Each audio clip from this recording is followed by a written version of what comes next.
Hello there, this is Kendo Nagasaki, Peter Thornley, the man behind the mask, and I am watching Cheap Shot Entertainment this afternoon and this morning and tonight. Hope you all join me. Bye!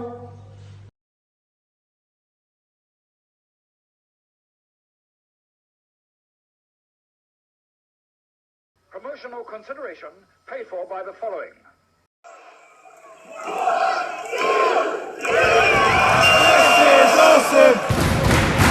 This is awesome! Hello and welcome once again to a retro wrestling review for Cheap Shot Entertainment, also on the podcasting channel Talk is Cheap.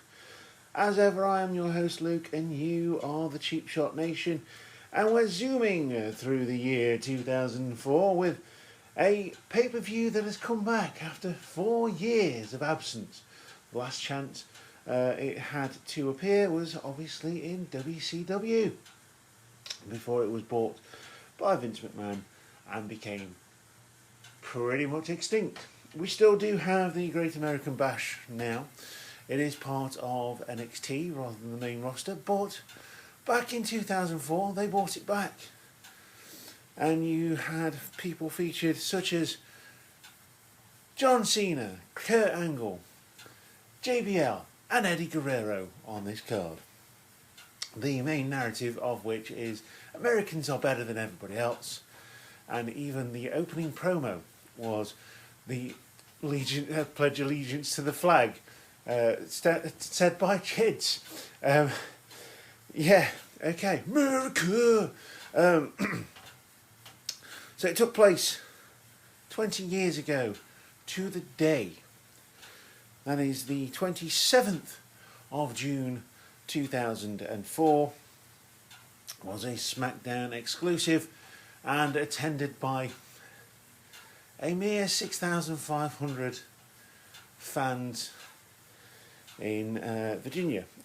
So Norfolk, Virginia, in fact. So yeah, let's get on. It is a SmackDown only pay-per-view. It is an exclusive. And the main event was The Undertaker versus the Dudley Boys. I'm not going to go into any more detail of that because this match is absolutely infamous. And if you know what I'm talking about, you can find videos online of the incident in in question. The game that this arena appears in is two. It's SmackDown vs Raw 2006, which is really weird because obviously this is a 2004 pay-per-view, and Day of Reckoning 2. So yeah, doesn't appear on very many games this. Just before we get into the main card, because you never get the Sunday Night Heat, although I suppose you could on the network get the Sunday Night Heat. Maybe for next month I'll look at the Sunday Night Heat as well, but I do find the network really difficult to navigate on a smart telly. So maybe next month I will have a look at the Sunday Night Heat match as well before the show. But for the purpose of this one, Spike Dudley defeats Jamie Noble. And that is it. So we're going into the main card now. So yeah, let's get on to the first match. And we go into the first match, which happens to be for the United States Championship. It is a fatal four-way elimination match, and if you don't know what that is, basically there's 4 competitors in the ring, and as people are pinned or submitted or well, there's no count out, so there's no rules necessarily in this match. As they are submitted or pinfalled, they get eliminated. So this is John Cena defending his United States Championship, of course won against the Big Show at WrestleMania 20, against Booker T, Rob Van Dam and Rene Dupree, because Kurt Angle can't stand an American being the United States Champion. Oh, right, okay. So, a lot to unpack here. A lot of this match, they do start off, all four of them beating each other up, but then it sort of splits off, and you only ever get two people in the ring at the same time, which is okay. But why aren't the other two people sort of going after each other, wearing them down? It doesn't feel like it's real. And obviously, it's wrestling, but one thing we're always taught is to make people feel like it is real. Like you have a genuine hatred, a genuine reason to be having this match with someone. Obviously the reason here is the title. But, yeah, it quite often feels like you're playing a game in SmackDown vs Raw 2006 where two people are in the ring and the other two people just stood outside watching. So that is a moot point. So I'm going to take a cheap shot off for that. The rest of the match was solid. Did what it needed to do. Van Dam hits two 5-star frog splashes, one on Rene Dupree, one on Booker T. It is then John Cena who comes in and rolls Van Dam up. I thought that was a cheap way to get Van Dam out, but it does increase the heat on Cena with two heels versus one face. But it is about survival. It's every man for himself, and that is what John Cena's character is about. It's survival, isn't it, at this point? So, it's Thugonomics Cena, by the way. You can hear squeaking in the background. And for that match, just before we move on, I'm going to give that one a 3 cheap shots out of 5. An FU. And Booker T would come in and hit the scissors kick on Cena, but then cover Rene Dupree,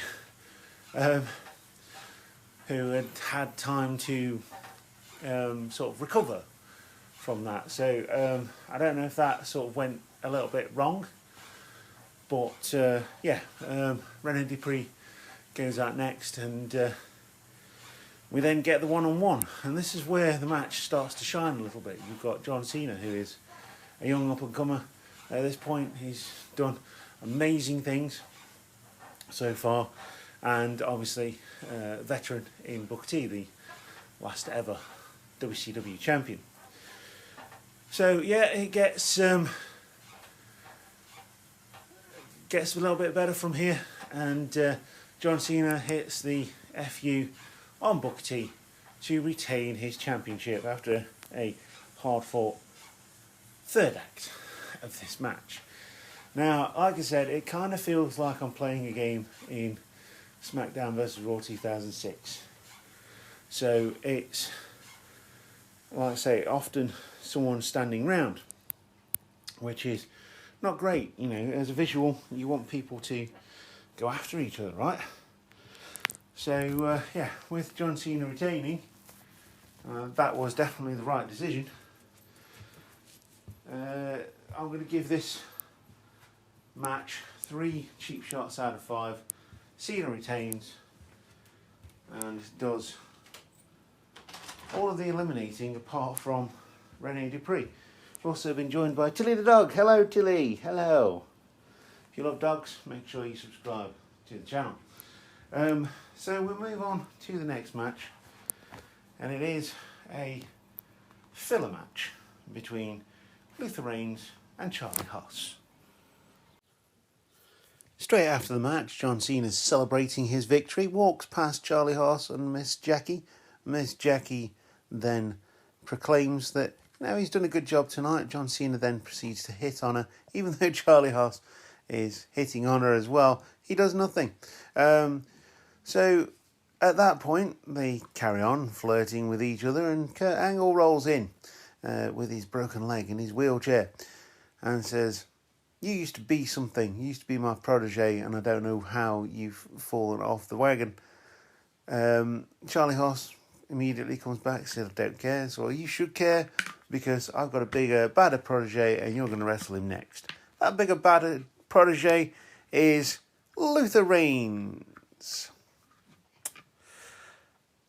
Yes. That being said, this match is really impressive from Luther Reigns. He did go a bit further downhill when he started going against bigger and bigger talent than Charlie Haas. Not to disparage Charlie Haas or poo-poo on his legacy. He was multiple time tag team champion, part of Team Angle. Really cool. But when he went on the singles run, because of the brand split, both him and Shelton Benjamin just didn't really do much. Say Shelton got a bit more rub of the green, but Charlie Haas didn't really go anywhere, which is a damn shame because he was very, very good. Anyway, this match is Charlie Haas with Miss Jackie and versus Luther Reigns with Kurt Angle and his red, white and blue wheelchair. And Charlie Haas starts off with the amateur wrestling stuff. It isn't long before Luther Reigns does come back and use his massive size and power to overcome that initial charge from Charlie Haas. It would end with clean, might add. It would end clean with a reverse twisting DDT from Luther Reigns. Basically, what is a crossroads without Luther Reigns twisting over as well. It sounded nasty. You got the crowd reaction from it because otherwise they were very quiet. And it was an okay match. It was okay, just okay. So we've not got off to a great start in this pay-per-view, but I'm not confident that it'll get any better. Anyway, we move on from that. I'm going to give that a 2 cheap shots out of 5. Moving into the backstage area now, we get a promo from JBL. He says he promised victory at Judgment Day. He guaranteed you victory at Judgment Day, and he delivered victory at Judgment Day. That Eddie Guerrero got himself disqualified on purpose, but he still delivered victory. Now, in the Texas Bull Rope match, he cannot get disqualified because it has no rules, basically. So the Texas Bull Rope match, like a dog collar match, there's a couple of others as well, where you have to touch all 4 corners and you're attached to each other by the wrist. And once you touch all 4 corners, you won the match. Excuse me. Hey fever. Hey fever. Can I get a hell yeah? Anyway. We move on to the next match. Moving on now, and we've got a Cruiserweight Championship match. And it is between the reigning defending champion Rey Mysterio and the former champion Chavo Guerrero. Now, I wasn't expecting very much from this match, but what I actually got was an absolute delight. It was a really, really, really good match. It was very varied. There was submissions, there was finishing move, transition moves, high flying moves as you'd expect from any Cruiserweight Championship match. There was definite peril in there as well. Because there was times where Chavo was very close, and you believed, even though I've seen this pay-per-view before, believed that Chavo was going to win. And it wasn't until the very last moment where Chavo had Rey Mysterio in a single leg Boston Crab, having worked over the leg, so it told a good story here as well. And it wasn't until that point where Rey was crawling and really fighting to try and get out of this match, out of the move, that things really, you knew that it was very close. So the finish wasn't an actual recognised finish from either of these guys. It was Chavo Guerrero going for a gory bomb, Rey Mysterio countering it into a sort of flipping senton sunset flip. So it would be the equivalent of the Canadian Destroyer or a Panama Sunrise without the bouncing, jumping bit first. So, yeah, it's a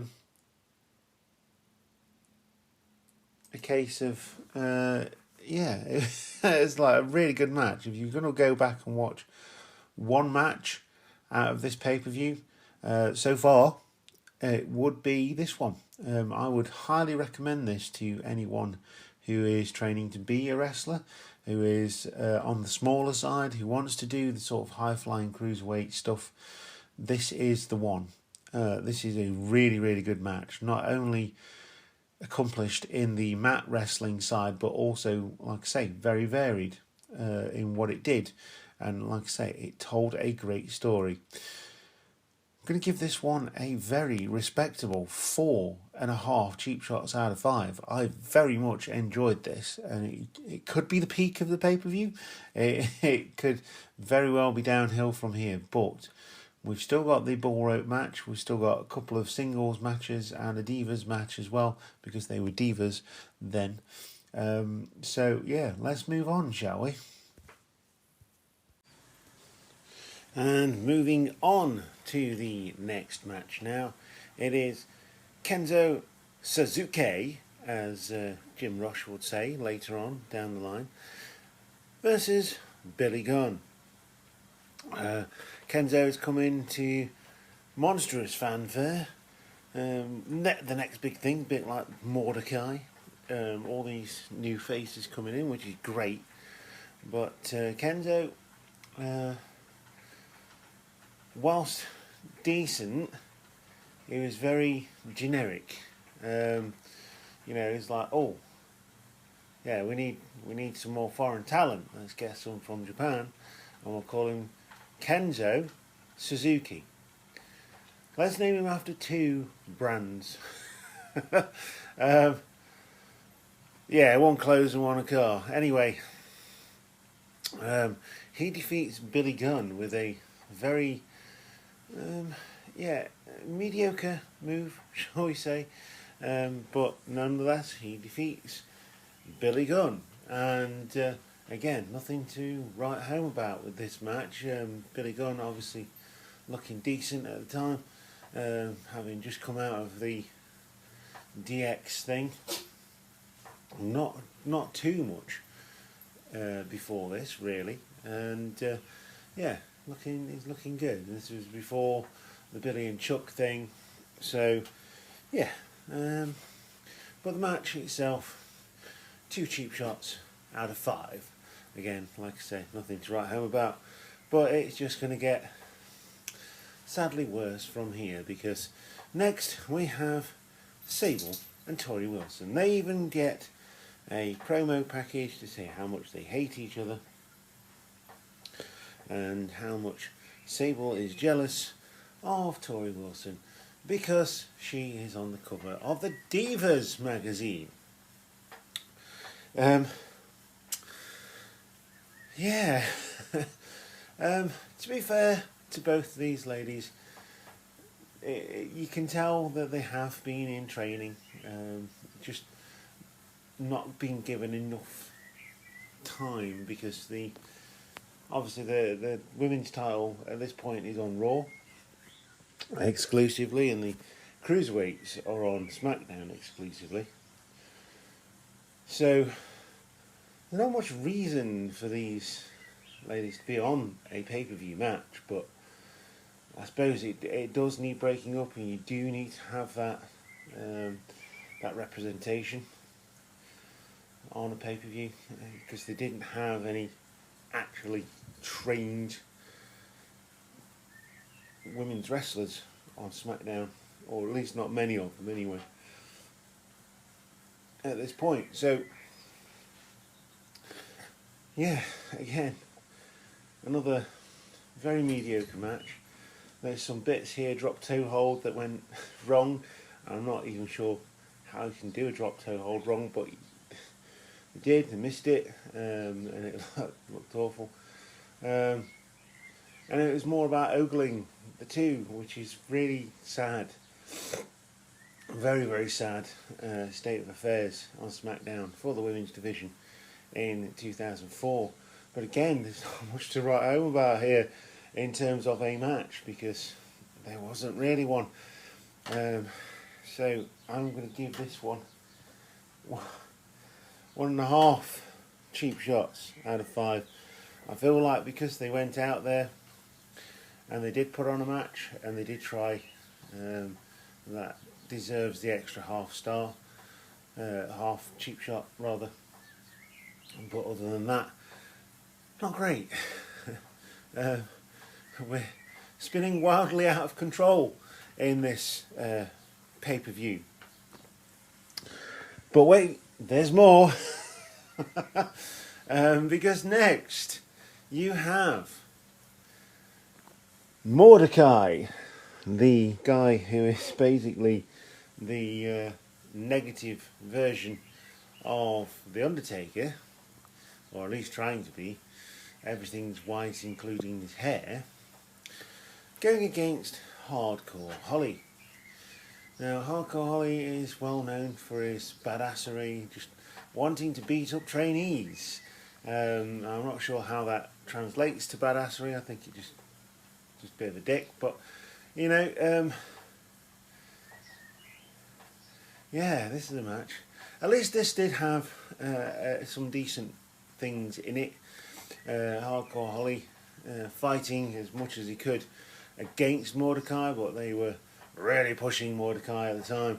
Everything about Mordecai had the intention to go places.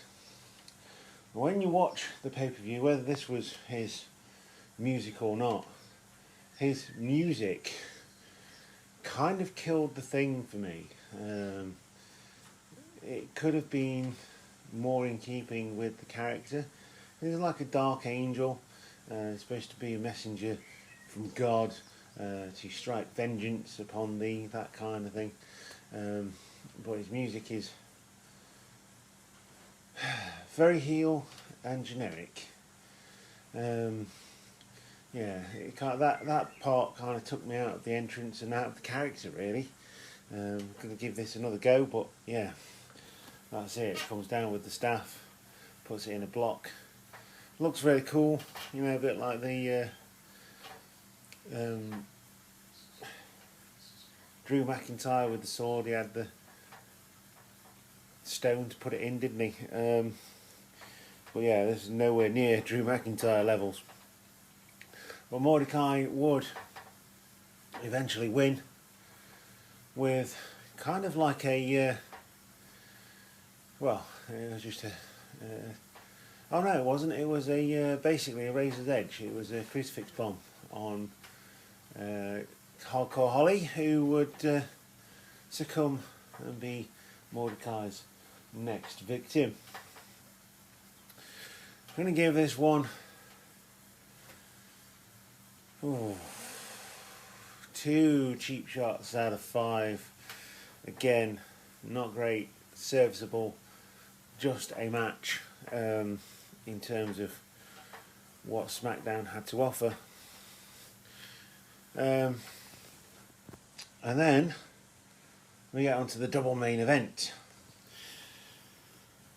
because it is John Bradshaw Layfield going up against the current WWE Undisputed Champion, or the WWE Champion as it is at this point in time, because they do have the World Championship on Raw. And Guerrero defending his championship in a Texas bull rope match. Now, if you don't know what one of those is, it's where one wrestler is attached to one end of a rope and the other is attached to the other, and there's a cowbell in between, so you can use that as a weapon. It is a no disqualification match, and the idea is that no one can get away from each other. So, you know, you can use the posts, you can use the bull rope, you can use the cowbell, and pretty much anything in between, really, and that's pretty much what they do here.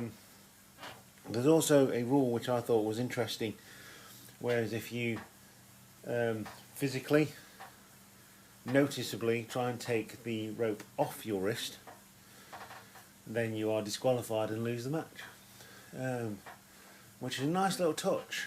I found that to be a nice little touch, because quite often you have these matches and one competitor removes their arm from one side and then just gets the advantage, really. So I thought that was interesting. Surprised they didn't use that as a sort of ref distraction spot, but they didn't, and they just beat the snot out of each other, and I always appreciate that, because when you feel like it's real, you get invested in a match. So yeah, both guys. Actually, no. It's only Layfield that gets busted open here with a vicious chair shot quite early on in the match, and that's when they start fighting outside and chucking each other over the announce desks and things like that. And yeah, from there, Layfield would go hurtling into a post. There wouldn't be very many wrestling moves here. There is a frog splash, ironically, but obviously the intention is that you have to touch all four turnbuckles in a row without it being interrupted. If it's physically interrupted, the count starts again. So yeah, this match, yeah, like I say, it's not really much of a match, but it is a battle. It is a fight, and I do like those kind of matches within reason. And say the blood side of it, there was a reason for it. He got smacked over the head with a chair. It was a blood feud, and I can deal with that in terms of that. So extra points, and yeah, couple of times both competitors did manage to touch at least 3 of the posts before getting blocked. Obviously you can roll out the ring here and stop your opponent reaching that 4th post, because obviously the rope's not long enough. Very clever, and yeah, it would eventually lead to both guys in the ring battling each other. They both touched. It was Eddie Guerrero dragging JBL around the ring, touching all three posts out of 4. JBL cleverly touching them straight afterwards, feigning sort of injury and being knocked out. He would stumble around the 4th post. Let's make this very clear. Eddie Guerrero, he would fight back at that point. Eddie Guerrero would then go for the jump and leap over the top of JBL, only to touch the top turnbuckle and retain his championship. Only for Kurt Angle to come out and say, actually, JBL's shoulder touched the turnbuckle first. You can't argue with that, actually. And he is now the new WWE champion. So yes, another transitional champion, and JBL would go on to hold this championship until WrestleMania the next year. So he would have a very good run with it. Eddie Guerrero got, 4 months with the championship? And to lose it like that and never really got another look in. I think he did get a rematch. But yeah, this is the problem when you've got heel general managers, and they did go through a few general managers on SmackDown. I've got to say, Eric Bischoff was there for a while, but SmackDown went through a few phases of general manager, and yeah, we now got Kurt Angle with his broken leg and Luther Reigns. But yeah, the match itself was really entertaining, very good. Both guys made you believe that they hated each other and they wanted to win that championship, and it was the most important thing, and that is great. So yeah, I'm going to give this one 4 cheap shots out of 5. Definitely one of the better matches on the card, behind the cruiserweight match, and that's, I think the cruiserweight match is the best match on this card, on this pay-per-view. But yeah, this match was really good as well. It just proved that JBL could go, but this would be a marker for the rest of his reign, really, which we'll get into obviously in the months to come. But yeah, Eddie Guerrero wins his championship. And the main event, I was dreading coming up to this, but as they build it on the internet, the Live Free or Die match, otherwise known as the Concrete Crypt. Now this is an infamous match for the wrong reasons. Now, it is The Undertaker versus the Dudley Boys. The Dudley Boys are currently SmackDown Tag Team Champions. So they're tied up in this match, which means we didn't get a WWE Tag Team Championship match. And yeah, so they come out, Dudley Boys, Devon Dudley, Bubba Ray Dudley from Dudleyville, along with Paul Heyman.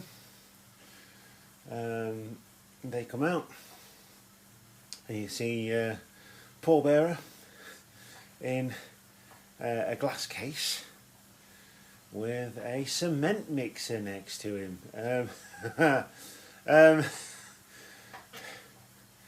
I don't really want to try and describe this to you if you haven't seen it. It's got to be seen to be believed, but watch at your own caution, because this match is absolutely awful. It's an awful premise, and I don't think there's very rarely a mention of it these days. But yeah, so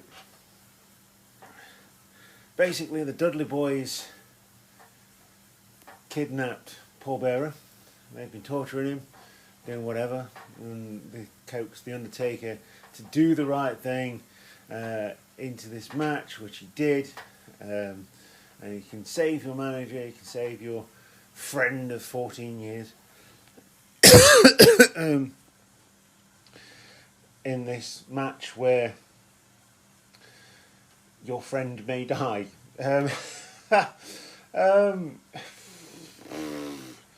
Almost as bad as an eye for an eye match, really. You can expect some hokey stuff with wrestling, definitely, but this may be a bit too hokey for me.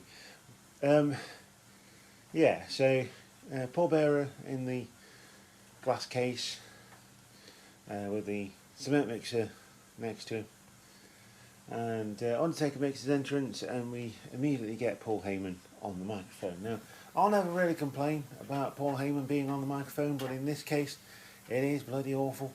Interrupting the match every 5 minutes. You can see that the audience had been sucked away from the action because of this massive cement mixer truck that was looming over Paul Bearer. Sorry, I don't have an answer for that.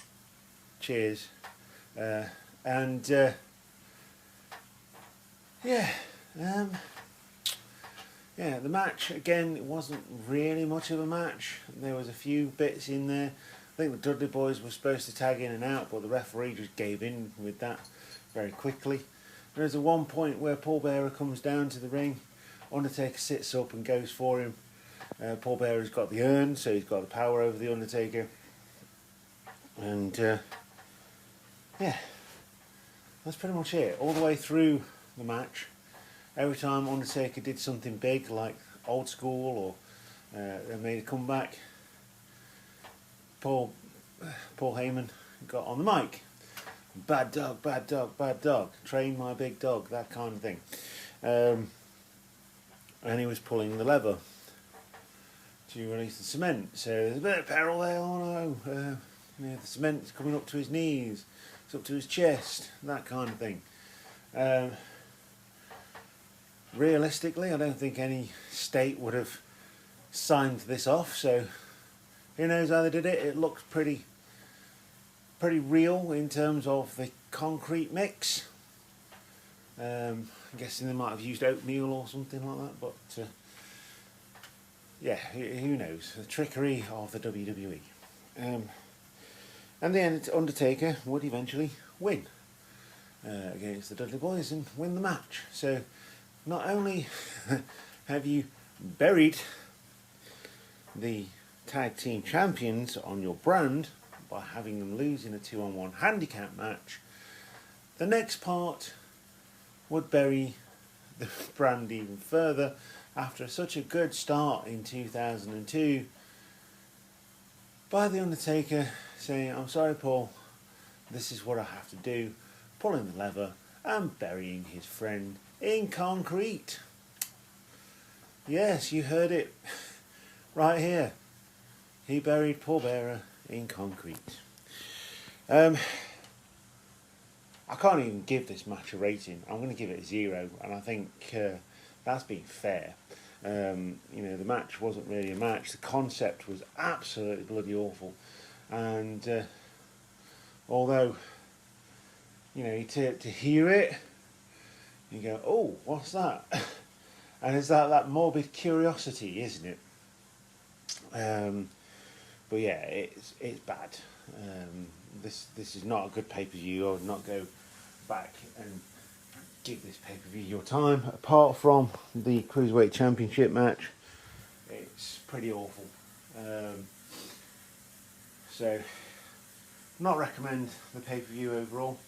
The Cruiserweight Championship match was spot on. So if you do feel the need to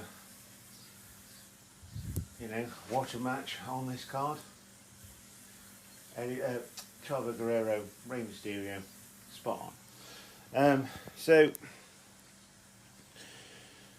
that is Great American Bash.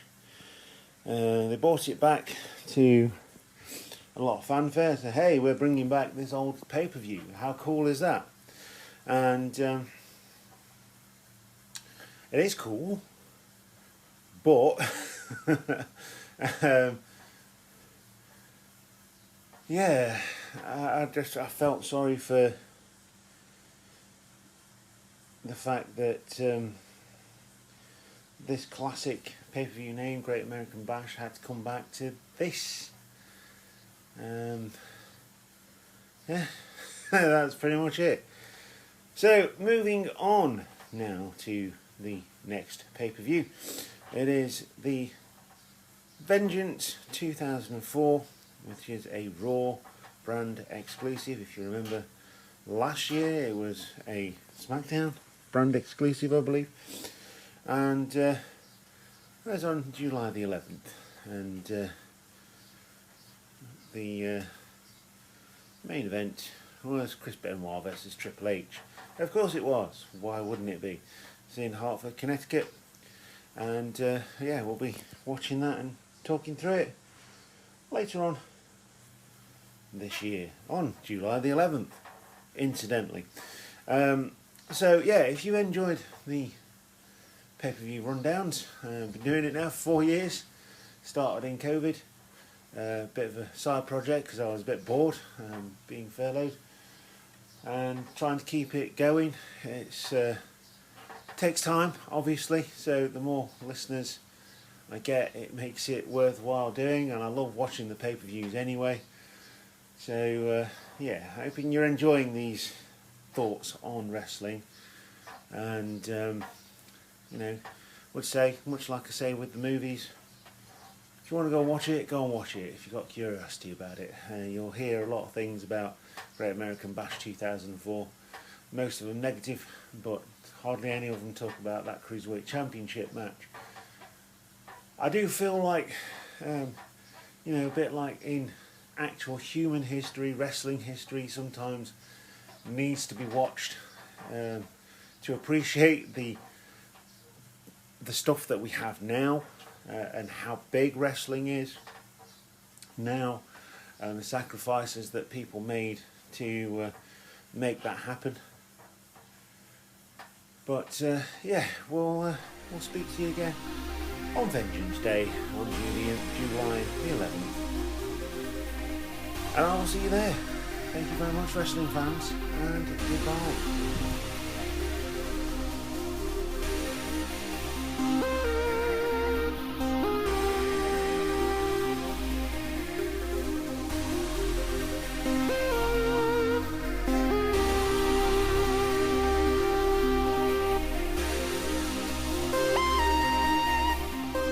Hiya.